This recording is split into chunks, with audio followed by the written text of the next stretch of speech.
what should you expect when you come to worship on Sunday? Well, it's a good question. The first thing I want you to know is that there will be lots of things that haven't been finished yet. Furniture and wall hangings and those sorts of things won't be done. But we're here to worship. So what should I expect as I have my cup of coffee in hand and ready to go in? Oh, first thing is lose the coffee. But come on in.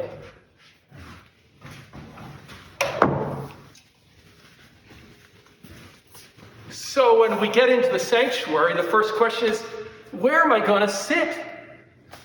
Well, my seat that I normally sit in, it's been taken. You're going to have to find a new seat. It should be self-explanatory, but if you sit down in an open spot, you'll see a sheet of paper that has 6 feet. Unfortunately, in these COVID days, we know what that's for. So if you're a single person and you're sitting on your own, you can comfortably sit down at the edge and just pull that spacer over to you.